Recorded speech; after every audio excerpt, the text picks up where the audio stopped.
요한 사도는 이 생명의 말씀은 태초부터 계신 것이요 우리가 들은 것이요 우리가 눈으로 본 것이고 우리가 지켜본 것이고 우리가 손으로 만져본 것이다라고 이야기를 합니다. 특히나 우리가 보고 들은 바를 여러분에게 선포합니다. 그래서 여러분도 우리와 서로 사귐을 갖기 바라는 것입니다 라고 하는 이야기입니다. 우리의 사귐은 아버지와 또 그의 아들 예수 그리스도와 함께하는 사귐이라 이런 얘기입니다. 세상을 사는 동안 다른 사람을 만나고 좋은 관계를 유지하는 것은 매우 중요한 일입니다. 세상의 삶은 다른 사람과의 관계에 의해서 결정이 되는 경우가 많고 서로 영향을 주고받을 수밖에 없기 때문에 인간은 사회적 동물이다 라고 하는 그런 이야기도 하는 거죠. 근데 하느님 나라를 기다리며 우리 주님 예수 그리스도의 말씀대로 살고자 하는 사람들도 마찬가지로 관계가 중요합니다. 물론 교육 같은 신앙을 가진 사람들과의 관계 중요합니다. 그러나 더욱더 중요한 것은 하느님과 나와의 관계, 나와 이웃과의 관계라고 하는 것이 더 중요하죠. 왜냐하면 그것은 예수 그리스도가 우리에게 주시는 명령이고 계명이기 때문입니다. 예수님께서 하느님을 사랑하고 내 이웃을 사랑하고 명령하신 것은 바로 이런 관계에 관한 이야기죠. 나는 혼자 열심히 믿어요 라고 하는 걸로 하느님과의 관계가 유지되지 않는다는 거예요. 하느님을 사랑하라는 것입니다. 우리는 제가 행복에 관해서 사랑에 관해서도 우리가 말의 뜻을 너무 많이 쓰기 때문에 헷갈려해요. 나는 어떤 것을 사랑한다 라고 했을 때 우리는 굉장히 일방적인 경우가 많습니다. 그것은 사랑이 아니에요. 그건 욕심이죠. 나는 어떤 음식을 사랑한다 라고 얘기했을 때는 그 음식이 욕심이 난다 라고 하는 의미죠. 그것은 그 사랑의 진정한 의미 또는 철학적인 의미는 아니에요. 우리가 무엇을 사랑한다고 했을 때는 서로의 관계에 관한 이야기죠. 행복도 마찬가지고 이런 관계에 관한 이야기입니다. 근데 하느님 나라를 기다리며 우리 주님 예수 그리스도의 말씀대로 살고자 하는 사람들도 관계가 중요합니다.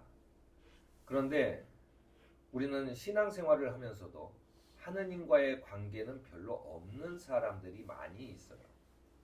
그것은 무슨 말이냐면 내가 하느님의 뜻대로 살아간다라고 말하지만 한 번도 하느님의 뜻이 무엇인지에 대해서는 묻지 않아요. 그러니 항상 내 뜻이 하느님의 뜻인 거예요. 그래서 내 뜻이 하느님의 뜻이기 때문에 내가 하느님의라는 이유로 다른 사람들을 공격하고 그리고 다른 사람들을 업신여기고 하는 것들이 계속해서 발생한다는 거죠.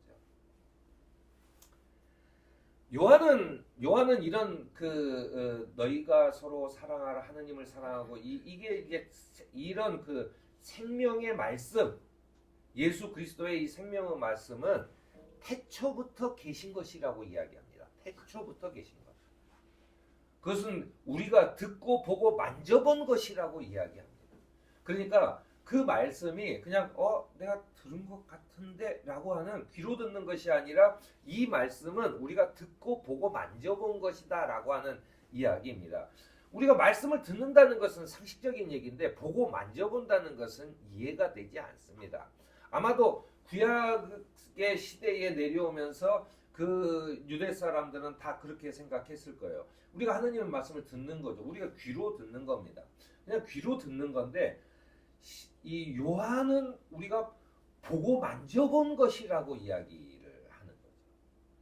보고 만져봤다라고 하는 데에 큰 의미가 있습니다. 그러면서 요한은 보고 만져본 것이 뭐냐? 여러분도 우리와 서로 사귐을 가지기를 바라는 것이라고 이야기하는 것입니다. 그리고 사귐은 하나님과 예수 그리스도와 함께 사는 사귐이다라고 얘기하는 것이죠. 우리가 그 어린아이가 태어났을 때 엄마와의 교감, 서로 사랑하는 관계가 유지되는 것은 서로 바라만 보고 있다고 되지는 않아요. 엄마가 내가 주는 대로 밥 먹고 너는 내가 주는 대로 커 라고 말한다고 되는 건 아니죠. 사랑이라는 관계는 아이들이 태어나서 가장 먼저 하는 것이 엄마와 눈을 맞추냐라고 하는 거죠. 그러면 아이에게 자아가 생겼고 무언가를 집중하는 그런 것이 생겼다라고 보는 거예요. 그래서 엄마와 아이의 교감이 시작되면서 그 자녀에 대한 사랑이 실제로 출발하는 시기다라고 얘기하는 겁니다. 우리도 마찬가지예요. 우리도 하느님의 자녀다라고 얘기했을 때는 우리가 하느님에게 시선을 맞추고 그와 교감하는 것입니다. 하느님의 노예로 시키는 대로 따라 사는 것이 아니라 하느님과 교감하는 것이죠. 오늘 특별히 요한은 우리에게 사귐이라고 하는 단어를 줍니다. 사귐이라고 하는 단어는 서로 교감하는 게 있어야 돼요. 누가 누구를 일방적으로 끌고 가면 그것은 사귐이 아니죠. 하느님 마찬가지예요. 하느님이 우리를 일방적으로 끌고 가는 분은 아니라는 얘기죠. 우리가 처한 현실과 우리가 처한 환경 그리고 내가 생각하는 것을 감안해서 하느님은 우리에게 말씀을 하고 계신다라고 하는 겁니다. 그러면 우리는 그 하느님의 말씀을 듣고 따라가면서 서로 사귀게 되면 우리 옛날부터 그런 얘기했죠. 부부가 오래도록 지내면 서로 닮아간다. 이런 얘기가 있죠.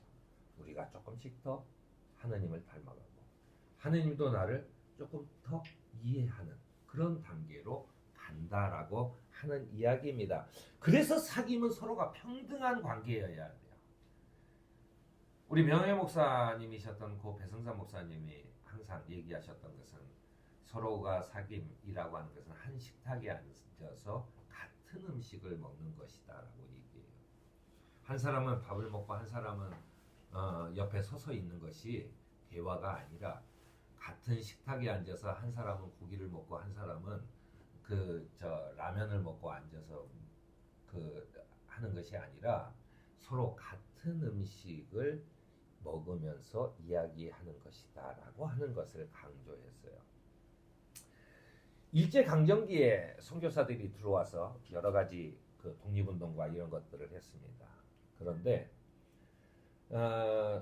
우리가 독립을 운동을 하다가 일제에 의해서 죽임을 당한 선교사들은 우리 백성들과 같이 먹고 마셨어요. 그런데 그렇지 않은 사람들은 낮에는 전도하고 밤에는 자기네들끼리 미국식 파티를 즐겼어요.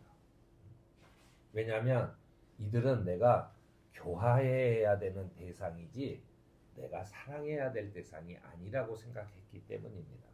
그러니까 똑같이 선교사로 왔지만 어떤 사람은 사귐을 가졌고 어떤 사람은 사귐은 가지지 못했다는 겁니다. 결국 그는 신앙이 없었다라고 우리가 굳이 얘기해도 된다는 이야기예요. 그러면 내가 지금 하느님과 사귐을 가지려면 무엇이 필요한가? 그것을 성경은 그리고 그리스도교의 모든 전통은 기도라고 얘기를 합니다. 기도, 우리는 수없이 많은 기도를 하죠. 그 수없이 많은 기도를 합니다. 그런데 그 기도가 제가 늘 말하지만 내가 기도한다고 지금부터 기도 시작합니다. 시작부터 쭉 뭐 주세요, 뭐 주세요, 뭐 주세요 하고 끝하고 돌아서 가버리는 것은 사귐이 아니에요. 그건 기도도 아니에요. 기도라는 것은 주문을 외우는 게 아닙니다. 내가 중얼중얼 떠들고 하느님 예수님 이름으로 기도합니다 하면은 그냥 뚝딱 떨어지는 그런 알라딘의 램프에 나오는 이 요술이 아니에요. 기도는 대화라고 끊임없이 얘기합니다. 기도라는 것은 그러니까 내가 말을 하고 그 다음에는 하느님이 나에게 무슨 말씀을 하시는가 들어야 돼요. 그 듣는 데 있어서 중요한 것이 내가 하루에 성경 한 구절이라도 읽고 그것에 대해서 고민하고 그리고 그 고민들이 모여서 내가 기도 시간에 앉았을 때 문득 그의 말씀이 내게 들어온다라고 하는 얘기입니다. 그러면서 예레미야에가는 주님의 사랑과 긍휼이 아침마다 새롭고 주님의 신실이 큽니다라고 찬양을 합니다.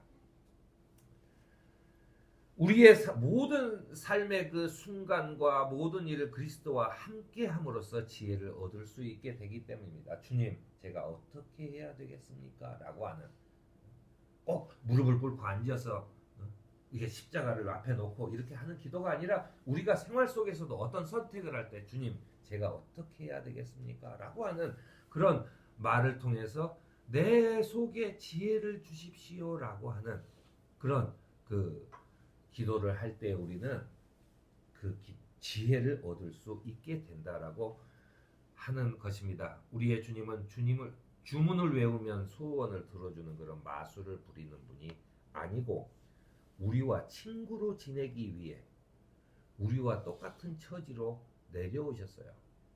때리면 아프고 그리고 병이 나면 들어눕는 그런 사람으로. 그래서 결국 사람의 가장 큰 약점 뭡니까? 죽음조차도 스스로 맞이하신 그런 사람으로 우리에게 오셨어요. 왜냐하면 그래야 우리와 똑같은 처지가 되고 그래야 우리가 우리와 친구가 될 수 있고 그래야만 사귐을 가질 수 있기 때문에 오신 분입니다. 이런 주님께서 우리를 부르셔서 친구가 되자고 하신 것을 기억하며 사귐을 통해 하나님을 사랑하고 이웃을 사랑하는 대림절의 의미를 되새기는 그런 소명 공동체가 되는 저와 여러분이 되기를 바랍니다. 아멘.